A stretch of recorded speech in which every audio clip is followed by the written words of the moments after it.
Video games and censorship have a long and pained history with each other. Gamers have had to deal with censorship since the 1980s for the content in their games, and in many cases, the gamers have won the war on keeping their games from being censored or banned. Today, though, I want to cover some examples of games that didn't survive their battle with censorship and were ultimately changed or banned for a limited time or permanently. Some of these games obviously have content in them that may be disturbing for some people, so well, you saw the disclaimer at the start of the video, so don't get mad at me that you found something offensive in this video, alright? Okay. We'll start with a smaller example and move onward to more egregious ones I could find. This is a game called Standoff, or Active Shooter. It was a game that had its final build released on July 11th, 2018 before ultimately being taken down before reaching completion. The game revolves around a school shooting incident where you can choose to take on the role of a SWAT team member, a civilian, or the school shooter. The game was banned after an online petition and a campaign for the game's removal led by parents of the, at the time, recent Stoneman Douglas High School massacre where 17 people unfortunately lost their lives. The developer and publisher Revived Games and Acid Software were also removed from Steam due to, as Valve put it, being a troll with a history of customer abuse, publishing of copyrighted material, and user review manipulation. The source for this was another game the developer made that was a Rick and Morty parody called Pickled Rick. Ultimately, the developer ended up having their site for the game completely taken down and their PayPal account closed due to the game's violation of the acceptable use policy. The game's lasting legacy ended up being a change to Valve's policy that would disallow games on the storefront that were designed to do nothing but generate outrage and cause conflict through its existence. So, how is Active Shooter or Standoff as a game? Well,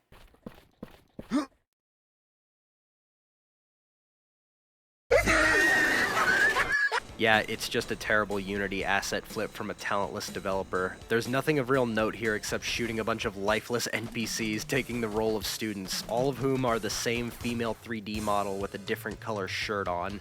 The game has this weird Killing Floor style slowdown effect whenever you get a headshot, and for some reason your player character looks like he belongs in a flight game and not a shooting game. Why is my shooter...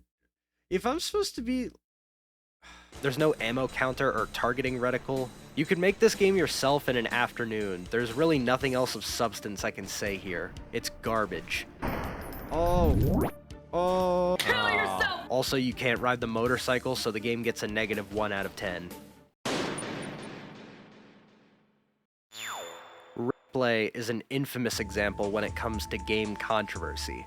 It's a Japanese game where you take on the role of a train molester out for revenge on a girl and her family for reporting you to the cops for molesting a woman on the train.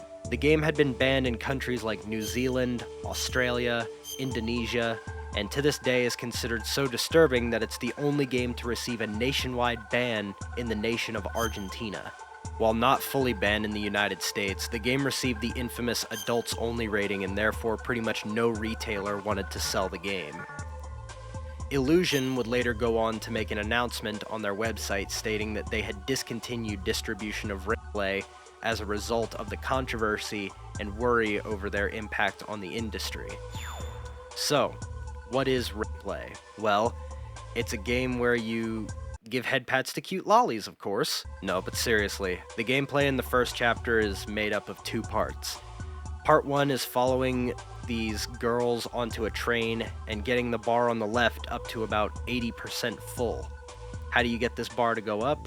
Well, you have to touch the girls' no-no squares enough and aggressively enough by dragging a hand over their body and increasingly aggressively.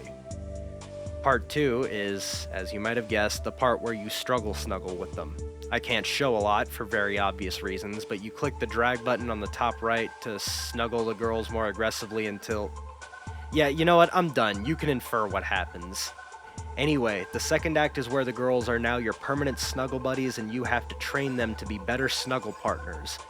At this part, you can basically receive one of 2 endings, one of which involves you becoming a dad and your baby mama shoving you in front of a train, and then the one I tried to get where Yuko, the mom, pulls out a kitchen knife and stabs you mid-coitus. Oops, I mean, mid-snuggle. I tried for a while to get both endings, but didn't seem to make any progress and was kinda just done with seeing the non-consensual snuggling.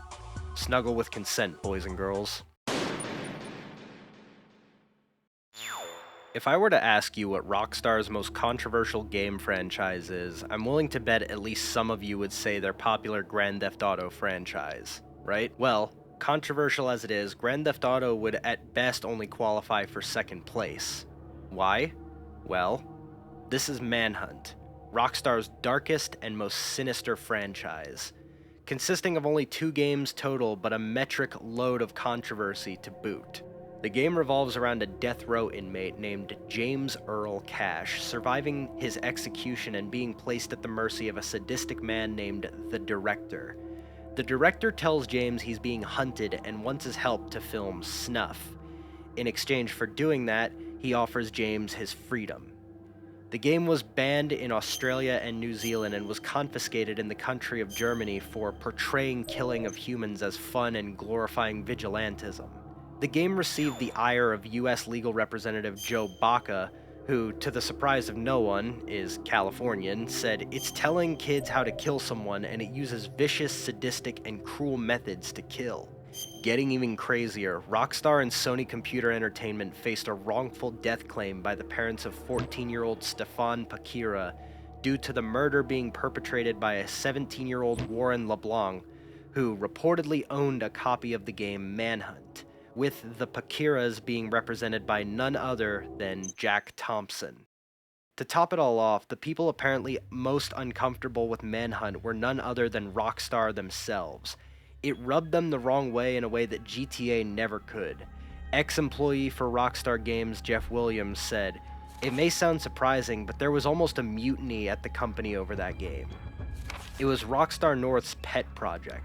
Most of us at Rockstar Games wanted no part of it. We had already weathered plenty of controversy over Grand Theft Auto 3 and Grand Theft Auto Vice City. We were no strangers to it. But Manhunt felt different. With GTA, we always had the excuse that the gameplay was untethered. You never had to hurt anybody that wasn't a bad guy in one of the missions. You could play completely ethically if you wanted, and the game was parody anyway, so lighten up. Manhunt, though, just made us all feel icky. It was all about the violence, and it was realistic violence. We all knew there was no way we could explain away that game. There was no way to rationalize it. We were crossing a line. Now, how about the gameplay of Manhunt? It's a stealth action game where you use weapons found around the environment to perform executions on unsuspecting gang members hunting you. Things like plastic bags, glass shards, baseball bats, crowbars, etc. The game offers 3 executions per weapon. White is for hasty, yellow is for violent, and red is for gruesome. The executions you perform in general are pretty brutal. You hide in the shadows so the enemies can't see you and then strike when their backs are turned. It's generally not recommended to get into physical altercations if possible because the enemies can overwhelm you if you're not careful. Overall, it's a fun game. I honestly wouldn't mind streaming it sometime soon. But it's definitely obvious why the content was controversial, and this next game cranked it up even further.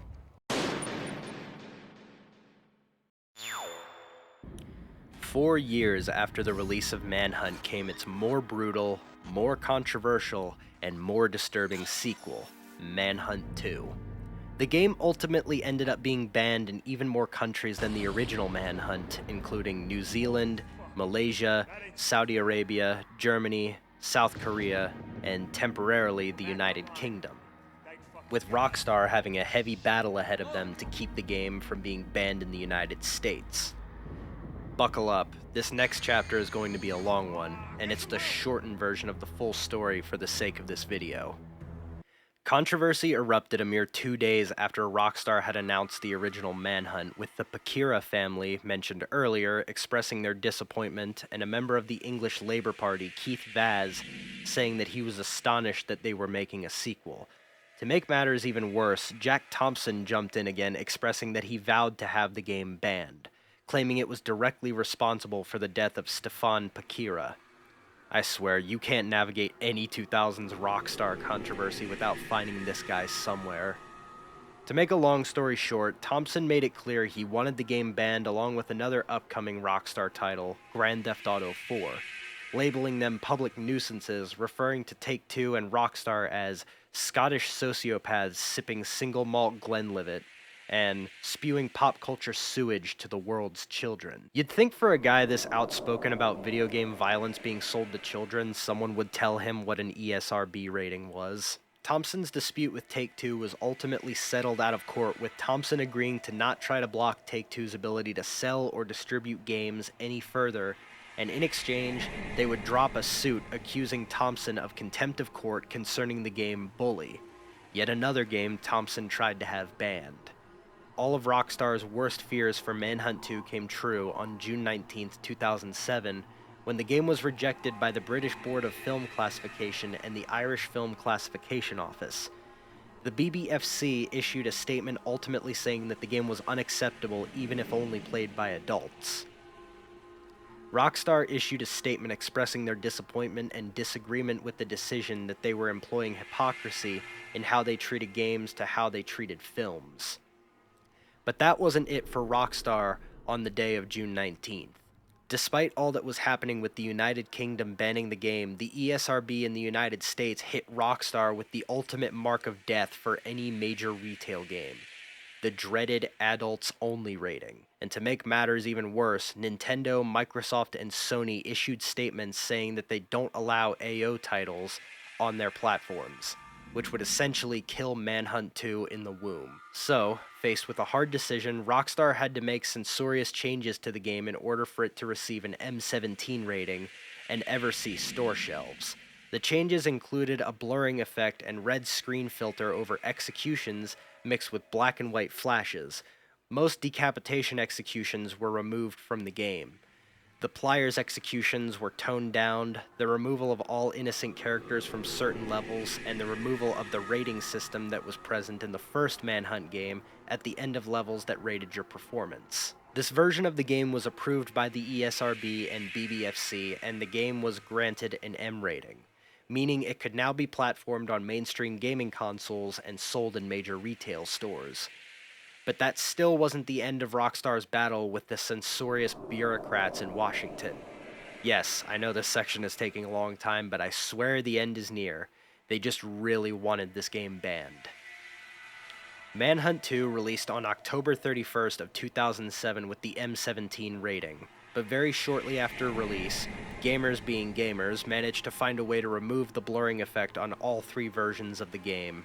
With news of this came demands that the ESRB rate the game adults only, but the ESRB found very quickly that Rockstar had nothing to do with the actions of the modders. Wouldn't be the first time Rockstar got into trouble for someone cracking their game. A few weeks later, an open letter from US Senators Joe Lieberman, Sam Brownback, Evan Bayh, and Hillary Clinton was sent to the ESRB concerning Manhunt 2, stating, "We ask your consideration of whether it is time to review the robustness, reliability, and repeatability of your ratings process, particularly for this genre of ultraviolent video games and the advances in game controllers. We have consistently urged parents to pay attention to the ESRB rating system, and we must ensure that parents can rely on the consistency and accuracy of those ratings." The ESRB refused them and kept the M rating. The BBFC, however, refused to classify the game as its content was still casually sadistic, and the changes Rockstar had made to get the game unbanned even in the US were not enough. Rockstar would then appeal the decision with their lawyer. A representative from the TIGA, the Independent Game Developer Association, had advocated for Rockstar with the testimony saying that the game was surprisingly tame compared even to other games that had received BBFC approval, then going so far as to accuse the BBFC of caving to pressure from the media. In December that same year, the Video Appeals Committee had overruled the BBFC on a 7-panel vote 4-3. The BBFC, being stubborn as a death grip, challenged this ruling, claiming that they were misinterpreting the law, the misinterpretation being that they were interpreting the game's potential harm to minors as actual harm instead of potential/risk of harm to minors. Presiding Justice Midding agreed with the BBFC, and sale of the game was halted. Midding would have the same 7-member panel vote on the game's classification with the new interpretation in mind that the decision from this vote would stand indefinitely. The vote was the exact same result, and the game was finally released in October of 2008 in the United Kingdom. Did you get all that? Good. I swear to God, that section alone is going to take me a week to edit. As you can imagine, the gameplay is mostly the same as Manhunt. Still really fun. There's new additions like air assassinations and environmental kills too, which makes for some incredibly gruesome deaths. As described earlier, the executions are masked by some very crunchy, harsh visual effects that intensify with the blows delivered. Lame? Yes, kinda. But it was either this or the game would never see an M17 rating. Overall, still a very fun game. It's just a shame we'll probably never get a sequel because Rockstar basically has to walk on burning coals every time they make one of these games. It's a manhunt, and they won't stop He said the until we're thing! both dead. He said the thing! This next game is a far more recent example happening just earlier this year, 2025. This is a game called No Mercy, another game involving grapes, just like the above mentioned replay. The game was banned in 3 countries, including Australia, Canada, and the United Kingdom, before being voluntarily removed from Steam by the developer Zerat Games, at least according to their statement on April 10 of this year. In this statement, the developers made their stance on the accusations about them glorifying the game's content very clear, and how the game and the grown adults consuming it should be more or less capable of separating fiction from reality. The devs capped off this statement by saying they had no intentions of continuing this battle and removed the game from Steam. Ironically, the Streisand effects seem to have boosted this game's notoriety above and beyond what game developers of this caliber are likely used to. Good for them. So now let's talk about the game's content. I played No Mercy in one sitting with my friends Sigrun and Slayer watching, and we had some very interesting dialogue pertaining to the game's nature. It's the thing that sucks is that this is the one that earns me the points, so... Well, that's the second thing that sucks. Did I skip this? That's how you know it's a bad porn game, because you're like, can I skip the scene? Oh. You can choke her? Joker. I'll be entirely honest with you, you could probably find way worse and more offensive games of this caliber on Steam in less than 5 minutes of searching. Yeah, that part of the script didn't age well. The actual rape scenes aren't even that offensive, other than that they suck. Actually, the entire game is essentially an eroge VN with ugly-looking hyper-realistic models instead of cute anime girls. Maybe it was just because I didn't try hard enough to get the more messed up endings, but I can't say I found the route I played to be all that offensive. In fact, this game literally berates you for not being brutal enough at points where you make the wrong choice. Be a little tactful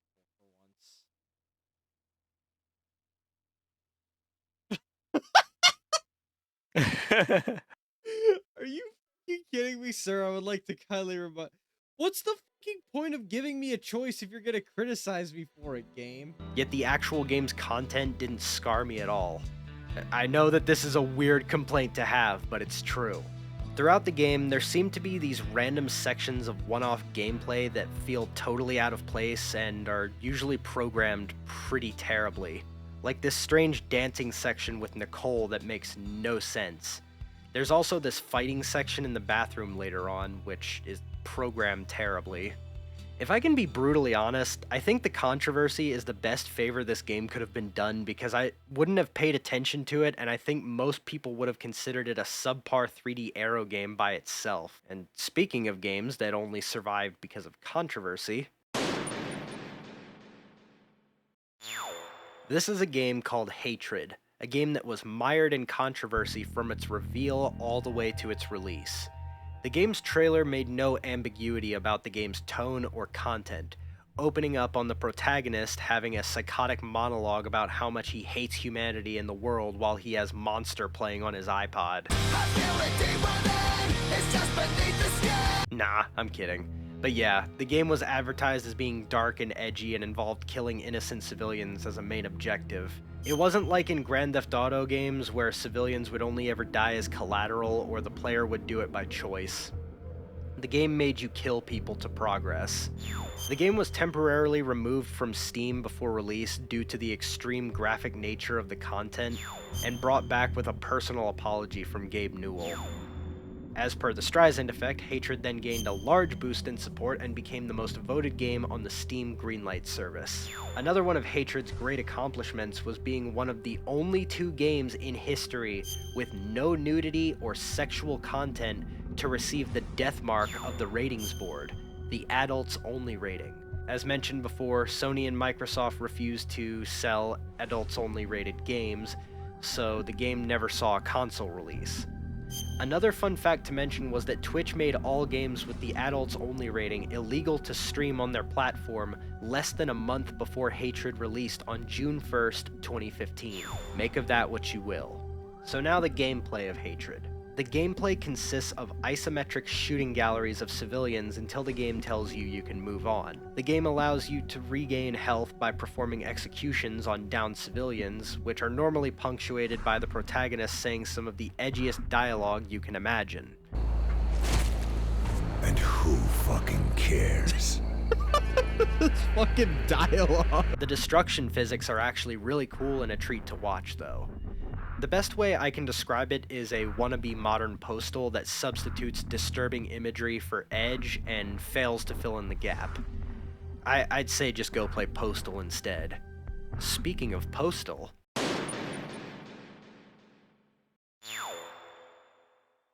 This is Postal's legendary sequel, Postal II.